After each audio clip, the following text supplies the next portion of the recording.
ছোটই করেই বলি আর কি, সত্যি কথা যেটা সেটা হচ্ছে যে আমি জোরে বলছি মানে এই না যে আমি আপনাদের সঙ্গে বা আপনাদের সঙ্গে ভালোবাসা বা হৃদ্যতার কোনো অভাব আমার কখনো ছিল। আজকে 12 বছর আপনাদের সাথে আমার রিলেশন।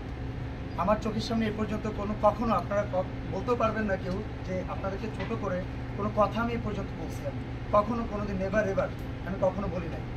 আমার সামনে আমার ভাইদের আজকে রক্তাক্ত বা যেও অসুস্থ, এটার দায়ভার আজকে আমার উপরে এসে পড়েছে।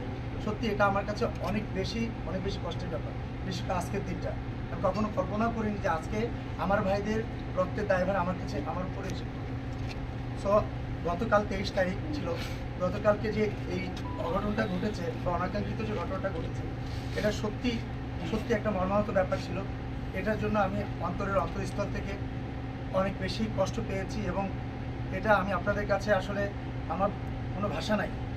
আপনারা, আমি জানি কিনা জানি না, আমার একটা গ্রুপ আছে আপনারা জানেন, আমি সারা রাত আপনাদের সাথে কথা বলার ট্রাই করেছি যে আমি স্পটে ছিলাম না, আমি থেকে আপনার যদি আপনার সামনে যদি কিছু হইতো আমি অবশ্যই একটা দায়ভার আমি নিতাম। তো তারপরেও যে ঘটনাটা ঘটেছে এটার জন্য আমি সত্যি কথা আমার মেম্বাররা বলেন বা যাদের আমার আপনারা যারাই বলছেন যে আমার কথা বা আমার মেম্বাররা যারাই এই ঘটনার সাথে জড়িত আপনারাই বলছেন, সেটা আমি সবার পক্ষ থেকে আমি সত্যি কথা আন্তরিকভাবে দুঃখিত। সবাই এটা ক্ষমা সুন্দর দৃষ্টিতে দেখবেন। আমি আমার সামনে থেকে এরকম কোনো কিছু হয় বা হবে না স্পটে ছিলেন আমি কথা, এবং আমি এটাও বলে দিচ্ছি আজ শিল্পী সমিতির সাংগঠনিক সম্পাদক হিসাবে ভবিষ্যতে কখনো আমার সামনে আমার কোনো মানে আমার সংগঠনের কোনো নেতা বলেন, আমার সংগঠনের কোনো কর্মী বলেন, কেউ আমাদের সাংবাদিক ভাইদের সাথে এরকম নিজে করবে না, এটা বলো।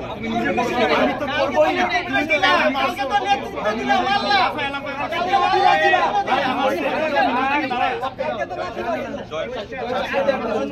আমি বলেছি কিন্তু প্রথমে আমাকে ক্লিয়ার করে নিয়েছি, আমার একটা ভাইকে আমি কখনো প্রমাণ দিতে পারবে না, কিন্তু আমার কথা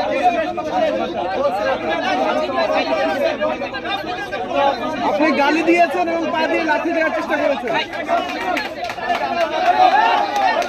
বয়কট বয়কট।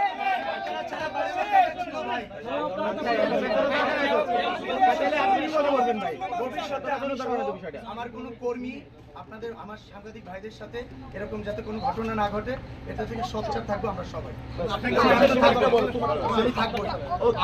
আপনারটা বলেন যে আমি করেছি, এটা আমাকে বলতে হবে।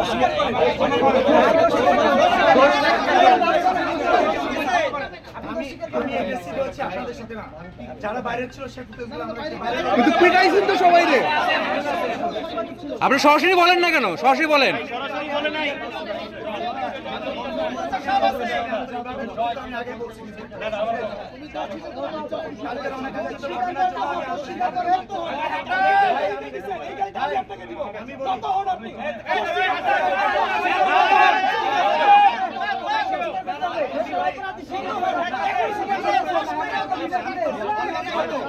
ভাই আপনি কেন গালি দিচ্ছেন?